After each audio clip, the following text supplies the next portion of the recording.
Vera had always thought that getting captured by hostile aliens would involve more screaming and less bureaucratic inefficiency. Here she was, zip-tied to a metal chair in what could generously be called a holding cell, though rust bucket with delusions of grandeur might be more accurate, watching her captors argue about proper prisoner processing procedures. Before we begin, YouTube shows me that 93% of you haven't subscribed yet. Subscribing is free, it really supports our community, and I'd love for you to be part of it. Also, drop a comment and let me know where you're watching from. The Nethak Consortium, it turned out, was big on military precision, but apparently sketchy on the finer points of xenocide logistics. You sure this one's even worth the arena fees? The guard speaking looked like someone had crossed a rhinoceros with a bad attitude and given it opposable thumbs. His partner, equally charming, poked at Vera with what appeared to be a cattle prod designed by someone who'd never seen cattle but had strong opinions about electrical voltage. "War Commander's orders," Rhino Face replied, checking a tablet that looked like it had survived at least 3 small wars. "Says humans are supposed to be entertaining when they panic." Vera almost laughed. If they wanted panic, they'd picked the wrong xenobiologist. Growing up on Kepler 442b had been educational in ways most people couldn't appreciate. When your backyard contains creatures that could easily audition for nightmares, you learn to read body language, territorial displays, and predator behavior with the kind of precision usually reserved for quantum physics. The Nethak, despite their impressive collection of spikes, claws, and attitude problems, were displaying classic dominance posturing mixed with uncertainty markers. They were nervous. Good. The ship lurched, artificial gravity compensators struggling with whatever maneuver they were pulling. Through the single porthole, Vera caught glimpses of what looked like a massive space station. Angular, brutal architecture that screamed, "We have serious compensation issues," in 12 different alien languages. Her research vessel, the Curiosity, was probably debris by now. Her crew. She pushed that thought down hard. Grieving would have to wait. Survival came first, and despite appearances, she had no intention of becoming anyone's entertainment. "Move, soft skin." The cattle prod made contact with her shoulder, delivering a jolt that would have dropped most civilians. Vera had been shocked by a Kepler thunder eel once during field research. This was barely a tickle by comparison. She stood anyway. No point in advertising her pain tolerance just yet. The corridor beyond her cell looked like someone had decorated a spaceship using intimidating but impractical as their design philosophy. Excessive metal spikes, dramatic lighting, and enough skulls to stock a small museum. The Nethak clearly subscribed to the "if you're not overcompensating, you're not trying hard enough" school of interior design. Other prisoners occupied cells along the corridor. Most looked terrified. A reasonable response, all things considered. A few species she recognized from her xenobiology studies. Altarian merchants, probably grabbed during a trade route raid. Some Centauri refugees who'd had the misfortune of being in the wrong star system at the wrong time. Even what appeared to be a draconian military officer, though how the Nethak had managed that particular capture was anyone's guess. "Processing complete," announced a voice that sounded like it had been run through a blender and seasoned with gravel. War Commander Huleth emerged from a side corridor, and Vera immediately understood why the guards had been nervous. Huleth was what happened when evolution decided that menacing was a survival trait worth investing in heavily. 9 feet of muscle, chitin, and barely controlled violence, with eyes that suggested he viewed other sentient beings as particularly entertaining insects. The kind of individual who probably practiced his intimidating stare in mirrors and considered genocide a hobby. "The human xenobiologist," he said, voice carrying that particular tone reserved for discussing something moderately distasteful found on one's boot. "Your species fascinates me. So fragile, yet so persistent." Vera kept her expression neutral. "Persistent is one way to put it." "Indeed." Hewlett circled her slowly, clearly enjoying the theater of the moment. "Your ship's database made for interesting reading. Interspecies communication specialist. Animal behavior expert. How? Appropriate." The way he said "appropriate" made Vera's skin crawl, but she'd learned long ago that showing fear to predators, biological or otherwise, was roughly equivalent to sending them an engraved invitation to make your day significantly worse. "I suppose you're wondering about your fate," Hewlett continued, apparently under the impression that dramatic pauses were intimidating rather than just slightly annoying. "The Nethak have ancient traditions. Combat, glory, the testing of worthiness through trial by combat. Sounds charming." "Oh, it is." Hewlett's approximation of a smile revealed teeth that could probably double as industrial cutting tools. Though perhaps not for the participants. "You see, we've recently acquired some special creatures, pack hunters, telepathically linked, bred for killing." Vera's xenobiologist instincts perked up despite the circumstances. Telepathically linked pack hunters? That was actually fascinating from a biological perspective, assuming she lived long enough to appreciate the science. "The Vorthak cubs have been eager for fresh prey," Hewlett continued. "3 of them. Young, hungry, and absolutely without mercy. They've dispatched 8 prisoners in the last month, always in under 10 minutes. Cubs." Vera filed that information away carefully. Cubs meant juveniles. Juveniles meant different behavioral patterns, different motivations, different approaches to threat assessment. They also meant, "When do we begin this charming cultural exchange?" she asked. "Tomorrow. The arena holds 5,000 spectators, and tickets are already sold out. The betting pools are quite active. Current odds have you lasting approximately 90 seconds before they tear you apart." 90 seconds? That seems optimistic. Hewlett laughed, a sound like grinding metal with delusions of humor. "I like you, human. You maintain composure in the face of certain death. It will make the spectacle more satisfying." As the guards escorted her toward what she assumed were better accommodations, though given Nethak aesthetic preferences, better was probably relative, Vera's mind was already working through possibilities. Cubs, pack hunters, telepathically linked. Most people would be planning escape routes or final words. Vera was thinking about behavioral psychology and wondering if anyone had bothered to study Vorthak social structures before throwing them into combat arenas. Probably not. Military types rarely appreciated the subtleties of interspecies communication. Their loss. 24 hours later, Vera found herself standing in an arena that looked like someone had crossed the Roman Colosseum with a maximum security prison and let a committee of sadists handle the interior decorating. 5,000 Nethak spectators filled the tiered seating, their collective roar creating a sound like a hurricane having an argument with a freight train. Above her, floating viewing platforms held what appeared to be Nethak nobility. Bigger, more ornate, and somehow even more convinced of their own superiority than the regular crowd. Vera stretched her shoulders and took stock of her situation.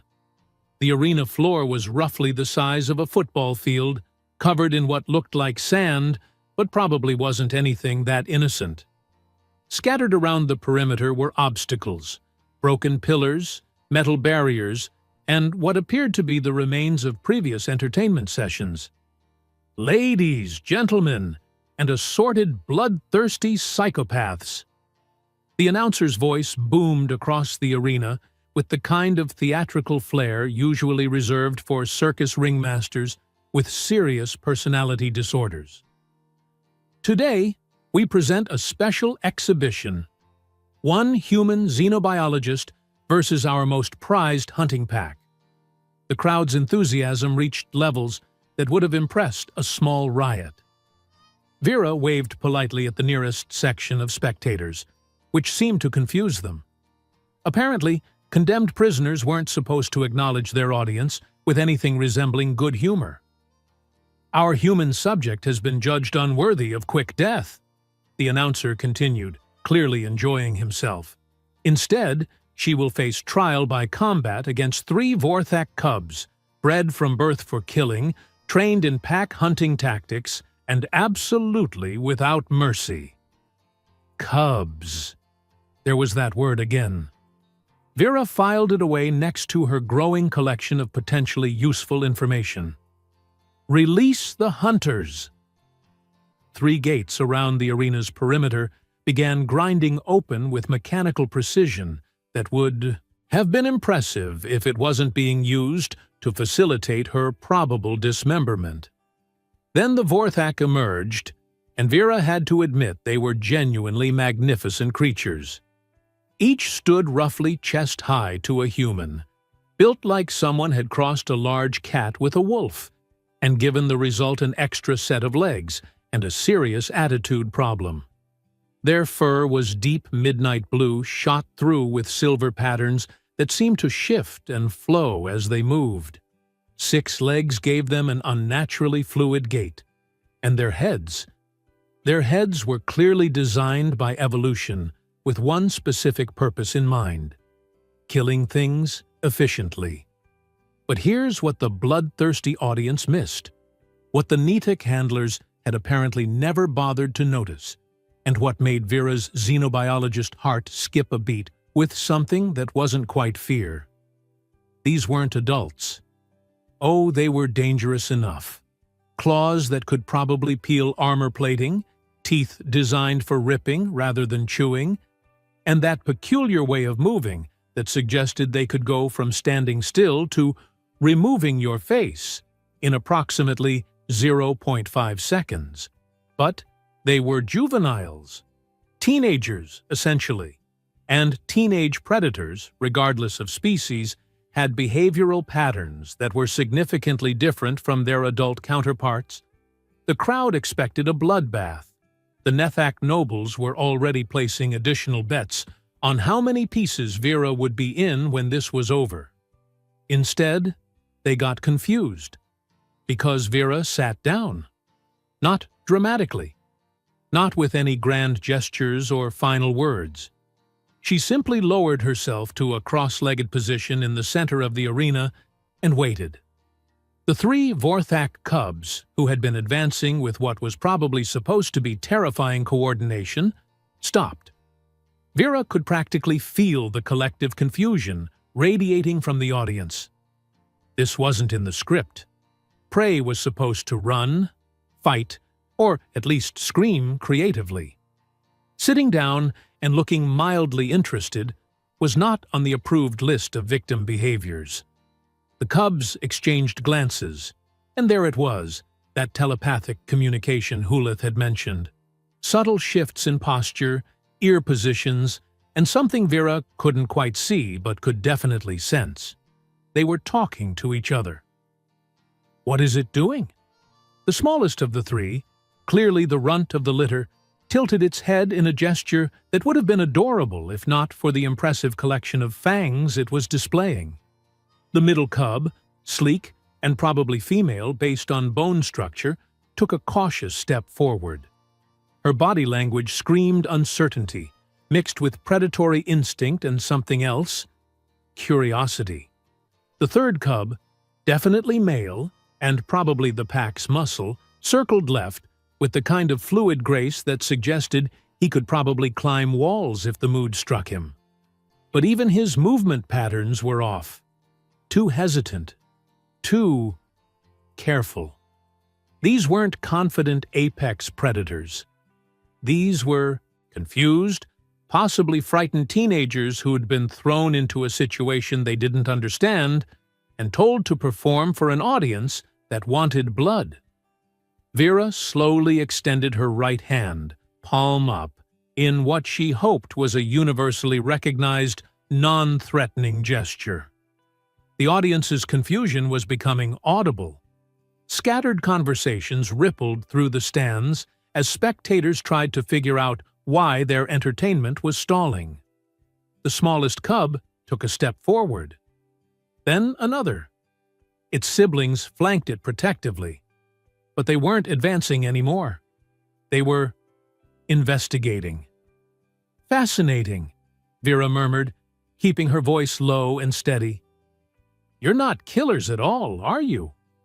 You're just scared kids who've been taught that violence is the only option." The little one was close enough now that Vera could see the intelligence in its eyes. Real intelligence, not just predatory cunning. And something else that made her heart clench with recognition. Loneliness. These cubs weren't just separated from their natural pack structure. They were isolated from their own species' social development. Kept in cages, probably. Trained to fight, but never taught to hunt properly. Never shown the complex social behaviors that made pack hunters successful. They were as much prisoners as she was. The smallest cub extended its neck, nostrils flaring as it caught her scent. No aggression markers, pure curiosity mixed with something that might have been hope. "Easy there, little one," Vera whispered, keeping perfectly still. "I'm not going to hurt you."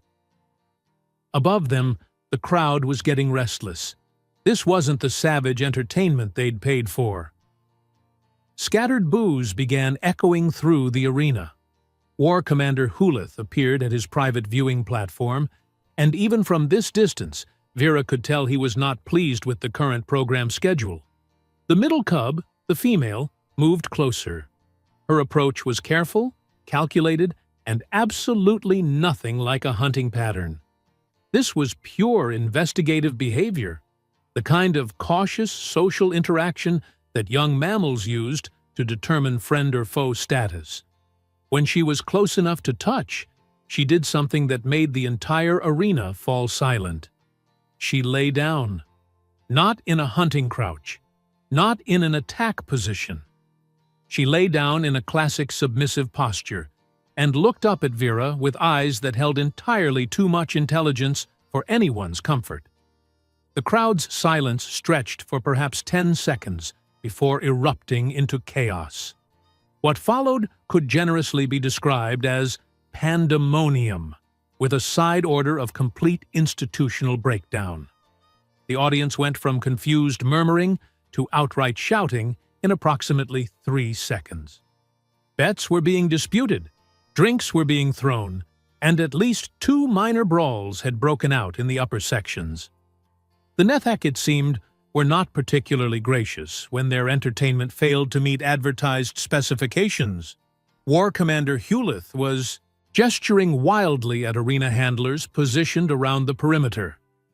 Even from her position on the sand, Vera could read his body language clearly enough. Fix this situation immediately, or find yourself on the wrong end of some very pointed career counseling.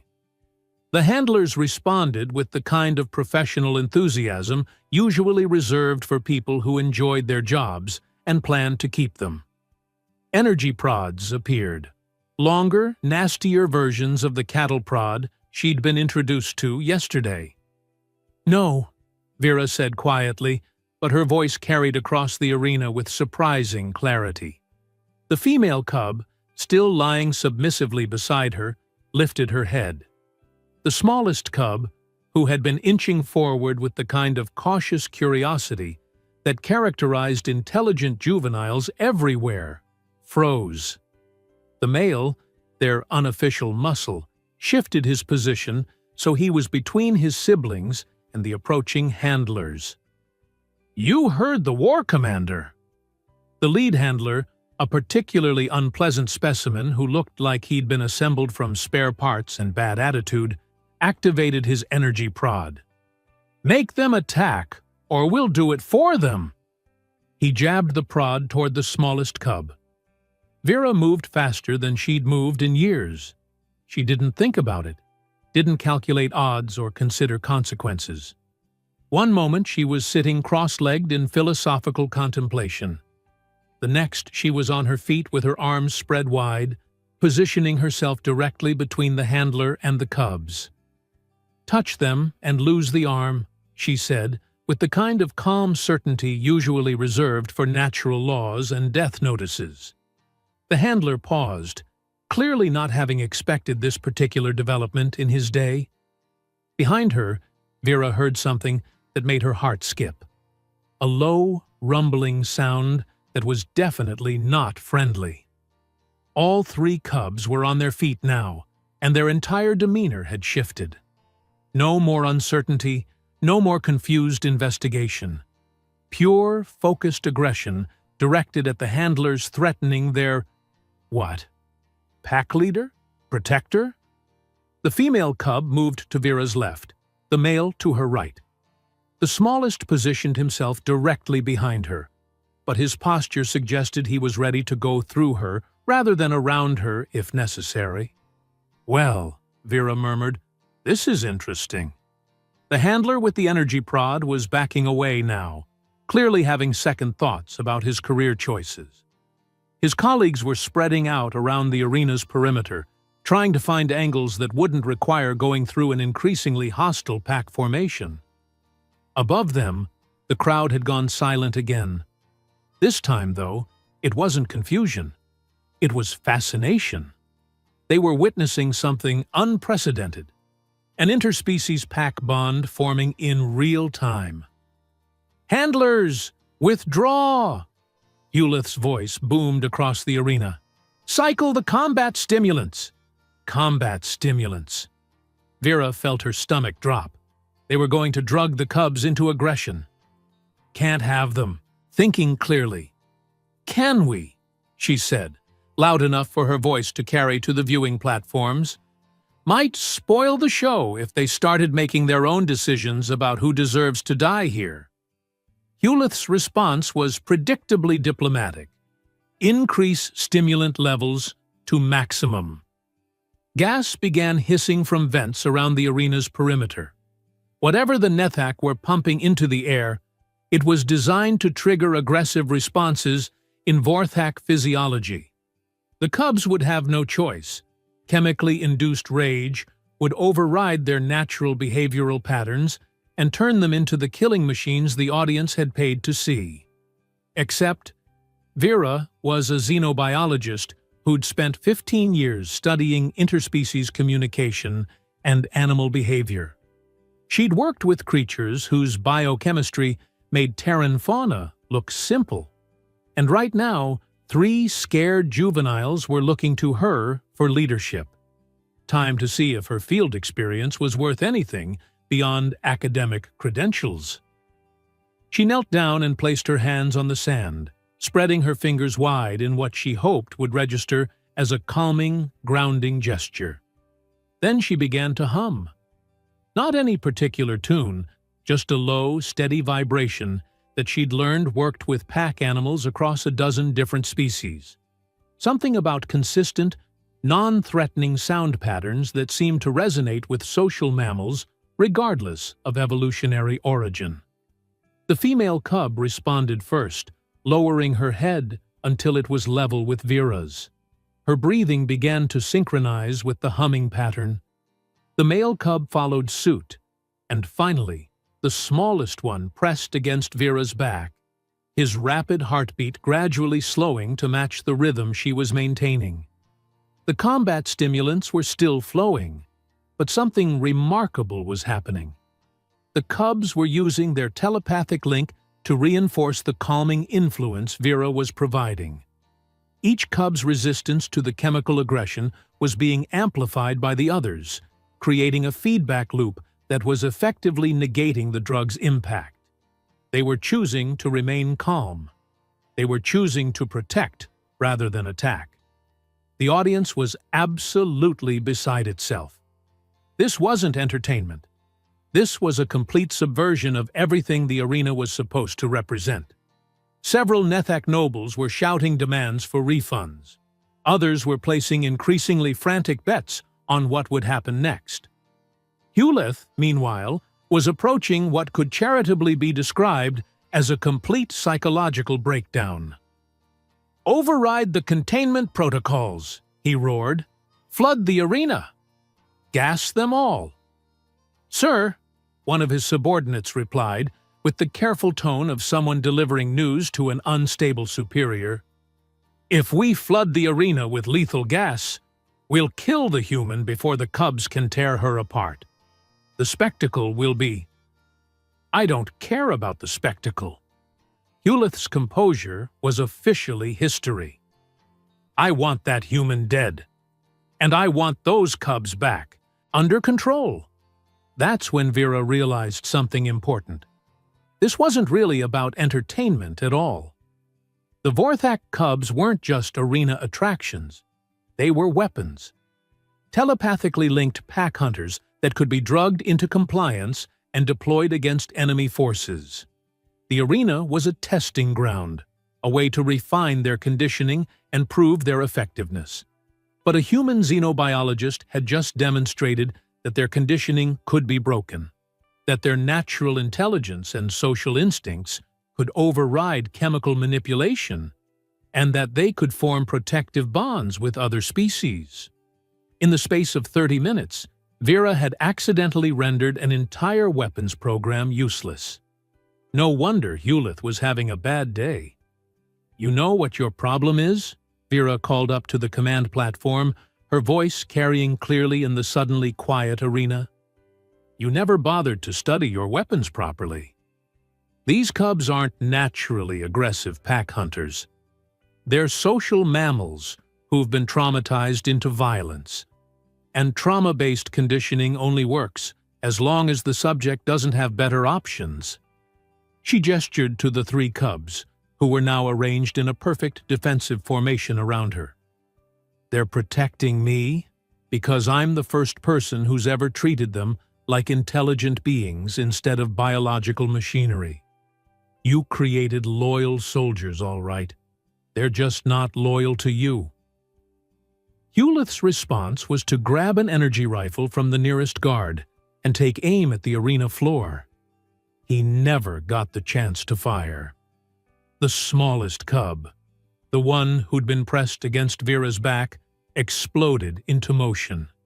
6 legs gave him traction that defied physics, allowing him to cover the distance to the arena wall in roughly the time it takes to blink. His claws found purchase on the vertical surface, and he scrambled up the wall like gravity was more of a suggestion than a law. Hulith barely had time to look surprised before 30 pounds of extremely unhappy predator landed on his firing platform. The energy rifle went spinning into the crowd. Hulith went down in a tangle of limbs, claws, and what sounded like creative profanity in at least 3 languages. "Now that," Vera said to the remaining cubs, "is what I call initiative." The arena's emergency systems activated, flooding the space with alarm klaxons and automated warnings about containment breaches. Security forces began pouring in from access tunnels around the perimeter, armed with enough firepower to level a small city. Vera looked at the 2 cubs still beside her, then up at the chaos surrounding Hulith's platform, then at the advancing security teams. "Ladies," she said, "I think it's time we discussed alternative career options." The female cub tilted her head in an unmistakable question. "I'm thinking less gladiatorial combat and more aggressive problem-solving with a focus on personal freedom. Interested?" Both cubs showed their teeth in expressions that absolutely nobody would mistake for smiles. Above them, their brother was systematically destroying Hulith's command platform, while the war commander shouted increasingly desperate orders that nobody seemed particularly interested in following. The security forces were closing in, but they were moving with the careful uncertainty of people who'd suddenly realized their job description might not have adequately covered this particular scenario. Vera stood up, brushed sand off her clothes, and looked around the arena with the expression of someone considering real estate options. "You know what this place needs?" she said to no one in particular. "Better management."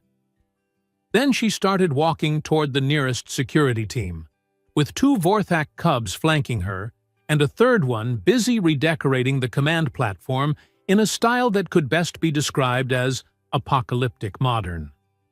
The security team, faced with an advancing human who showed absolutely no fear and 2 predators who were clearly taking their cues from her, did what security teams throughout the galaxy do when confronted with situations outside their training parameters. They hesitated. And in that moment of hesitation, Vera smiled with the kind of expression that suggested she was about to make everyone's day significantly more interesting. "Gentlemen," she said, "I believe we need to have a conversation about proper animal care standards." The lead security officer, a veteran who'd probably seen enough action to know when a situation was spiraling beyond salvage, held up one hand to halt his team's advance. His other hand remained firmly on his weapon, but Vera noticed he hadn't actually drawn it yet. "Human," he said carefully, "you will order your companions to stand down immediately."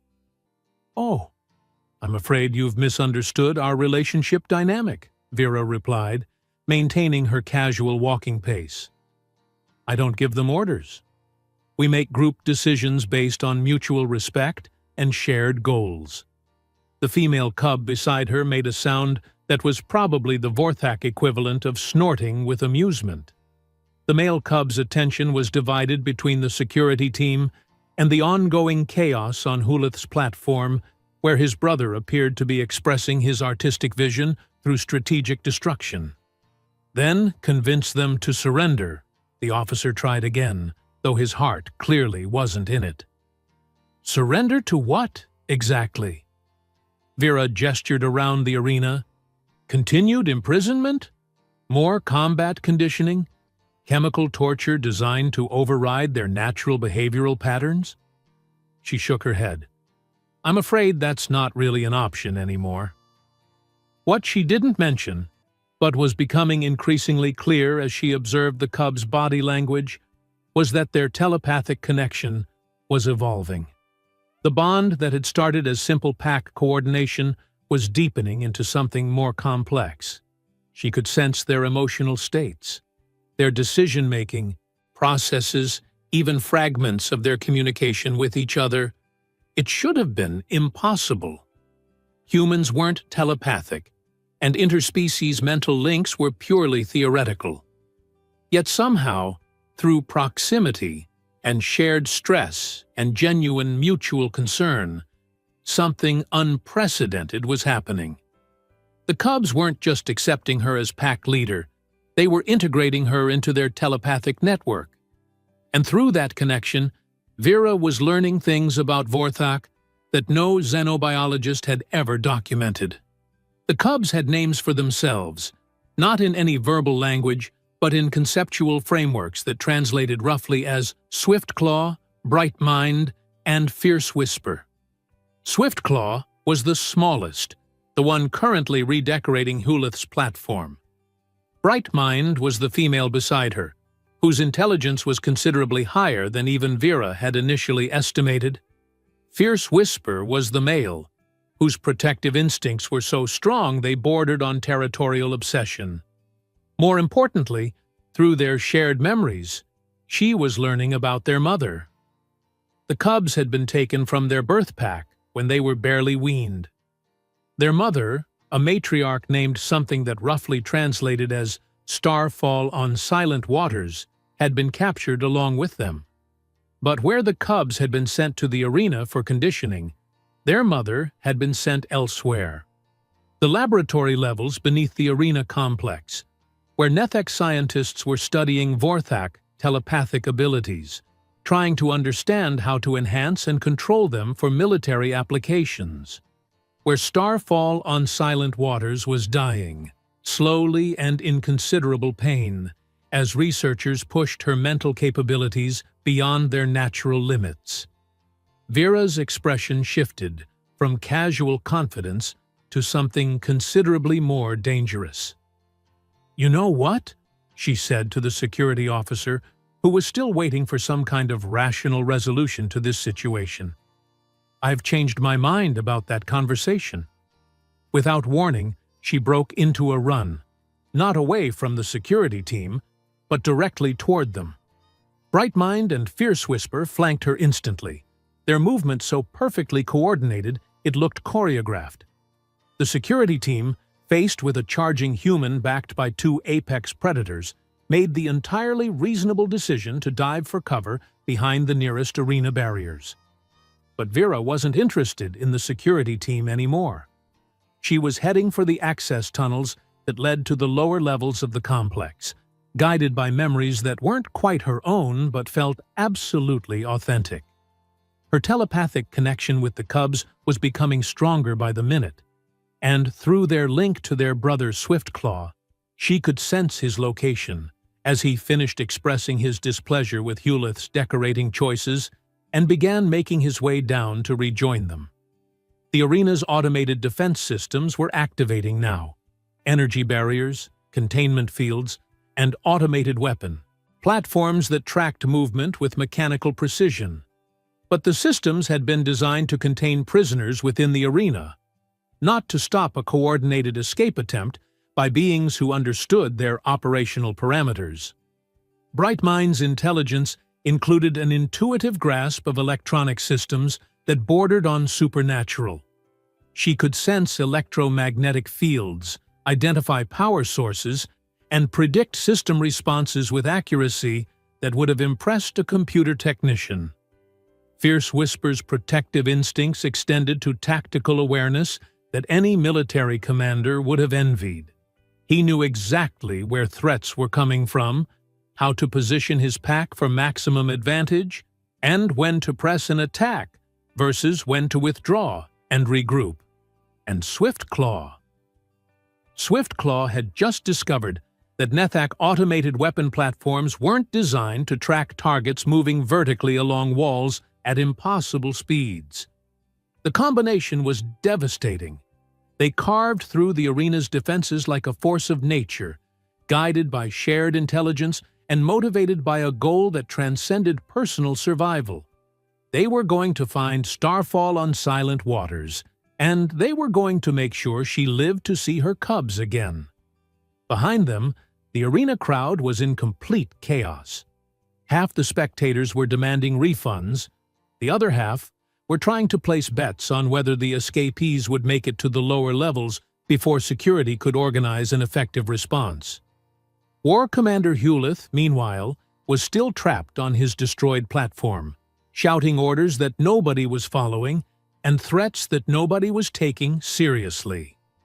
The revolution, Vera realized, had officially begun. The laboratory levels beneath the arena complex had clearly been designed by someone with a doctorate in making everything as ominous as possible, and a minor in excessive use of emergency lighting. Vera and her pack, because that's what they were now, a genuine interspecies pack with her as the unlikely alpha, moved through corridors that looked like they'd been decorated by someone who thought medical facilities should resemble haunted houses. Emergency klaxons wailed constantly. Red warning lights strobed with epileptic enthusiasm, and automated announcements kept declaring containment breaches in at least 6 different languages. "You know," Vera muttered, as they navigated around another automated defense turret that Brightmind had somehow convinced to shoot at the ceiling instead of them. For a supposedly advanced military organization, your security protocols have some serious design flaws.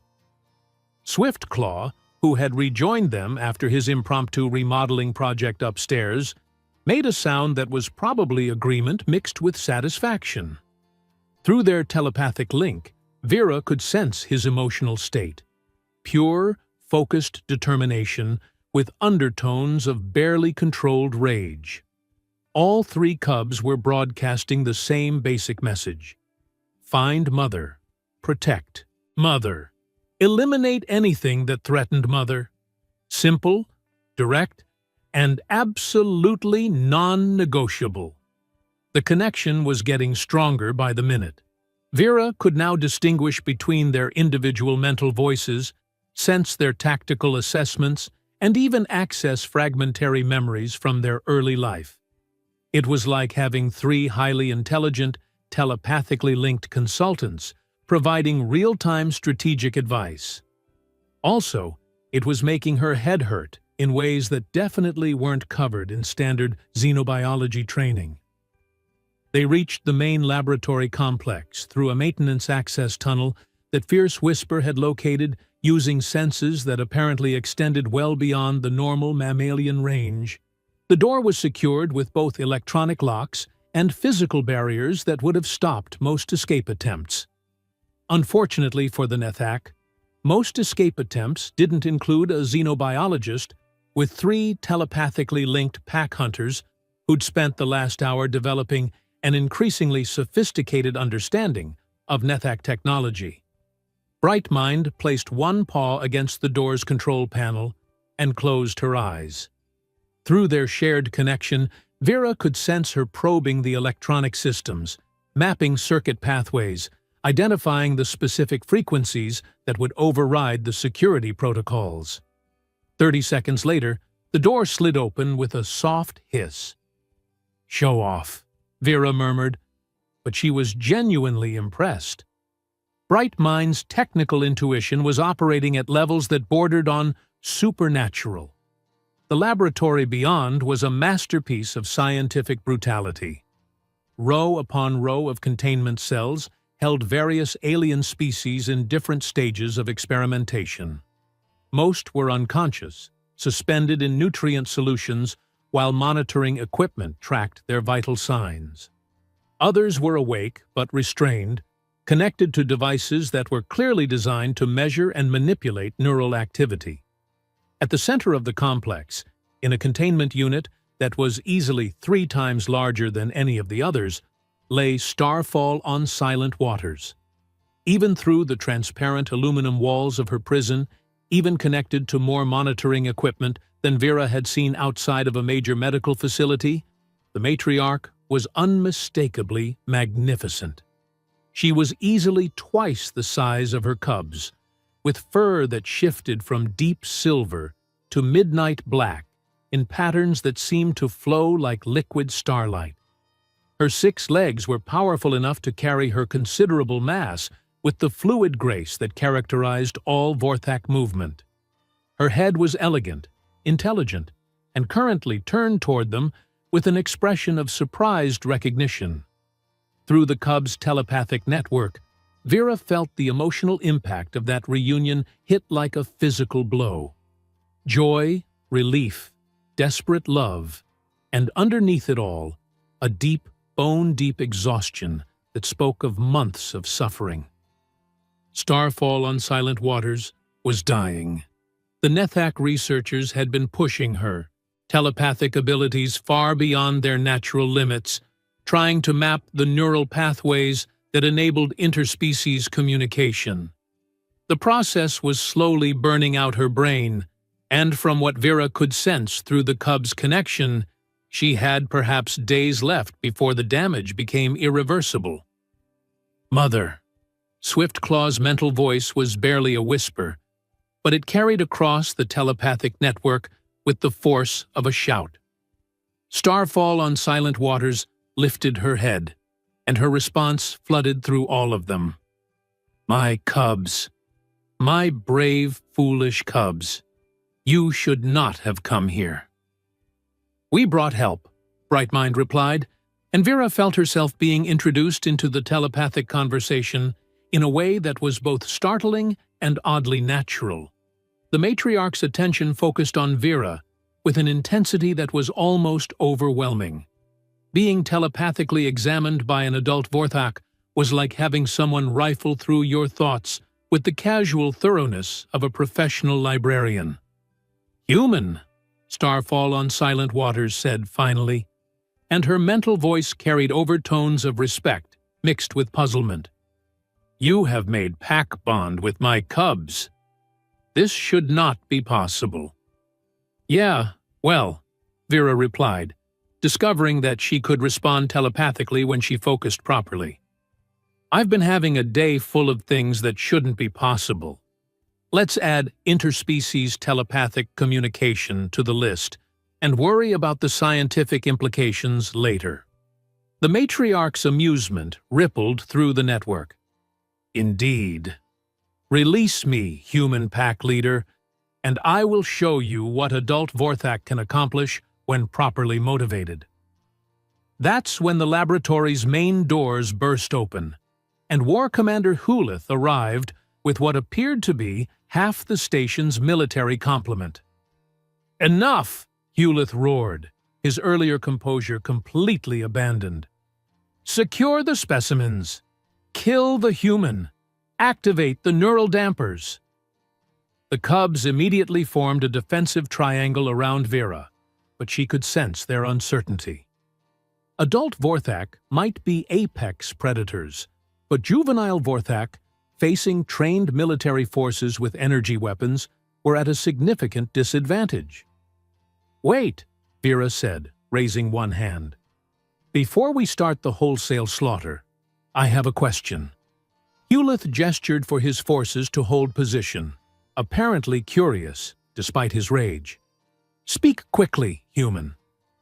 How much did you invest in this research program?" The question clearly wasn't what Hulith had expected. "What?" "The telepathic enhancement research, the arena testing, the weapons development program. How much did the Nethak Consortium invest in all of this?" "Billions of credits," Hulith replied automatically, then caught himself. "Why does this matter?" "Because you're about to lose all of it," Vera said, with the kind of cheerful certainty usually reserved for weather reports and tax statements. "See, here's what you never bothered to research. Vorthak telepathic abilities aren't just communication networks. They're learning systems. Adaptive, evolutionary, constantly improving." She gestured to the cubs around her. "These three have been developing new capabilities every hour since we formed our pack bond. They can interface with electronic systems, coordinate tactical responses across multiple sensory spectrums, and adapt to threats faster than your weapons can target them." Hulith's expression suggested he was beginning to suspect where this conversation was going. "But the really interesting part," Vera continued, "is what happens when young Vorthak reconnect with a mature matriarch after extended separation. All those enhanced abilities they've developed, they get shared across the entire telepathic network." She smiled. "Congratulations, War Commander. You've just created the most dangerous pack-hunting unit in galactic history." Starfall on Silent Waters rose to her feet inside her containment cell, and despite months of torture and experimentation, she moved with fluid power that made the laboratory's reinforced walls seem suddenly inadequate. "My cubs," she said, her telepathic voice now carrying harmonics that resonated through every piece of electronic equipment in the complex.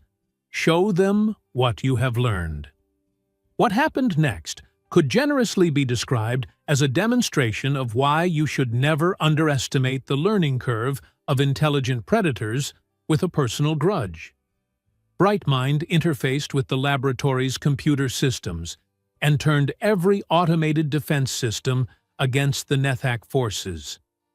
Fierce Whisper coordinated movement patterns that allowed all 4 Vorthak to occupy the same space as a dozen armed soldiers without ever being in the same place as their weapons. Swiftclaw discovered that Nethak body armor had some interesting structural weaknesses when approached from unexpected angles. And Starfall on Silent Waters, freed from her containment cell by a security override, that Brightmind accomplished while simultaneously disabling 6 weapons platforms, proceeded to demonstrate why adult Vorthok were generally considered mythical by most galactic civilizations. They weren't mythical. They were just very, very good at making sure there weren't any witnesses. Hulith managed to get off exactly 1 shot with his energy rifle before Starfall on Silent Waters reached him. The shot went wide because he was too busy processing the fact that something the size of a small shuttle had just moved faster than his targeting systems could track. 5 minutes later, the laboratory was quiet except for the soft humming of life support systems and the occasional electronic chirp from monitoring equipment. Vera looked around at the aftermath and decided that her career in xenobiology was probably going to require some significant updates to her resume.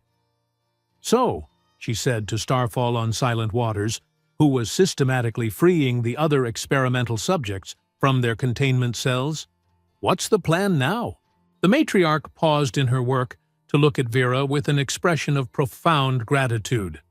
"Now, human pack leader, we go home, and we ensure that no one ever treats our kind this way again."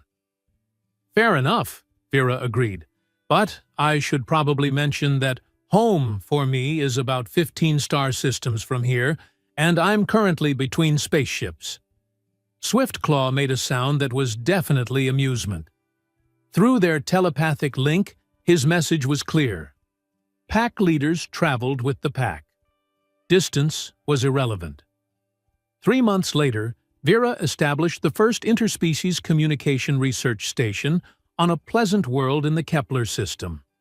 Her research into Vorthak's social structures and telepathic abilities revolutionized xenobiology, led to first contact protocols with a dozen previously unknown species, and earned her tenure at 3 different universities simultaneously. The Nethak Consortium, meanwhile, suffered a complete military and economic collapse when word spread that their ultimate weapons program had been dismantled by 1 human xenobiologist and 3 teenage predators who just wanted their mother back. And every night, when the station's work was done and the research data was filed away, Vera would sit on her back porch and watch 4 Vorthak hunt together across the grasslands, their telepathic communication creating harmonies that seemed to make the very air shimmer with contentment. Pack, it turned out, was a concept that transcended species boundaries. Who knew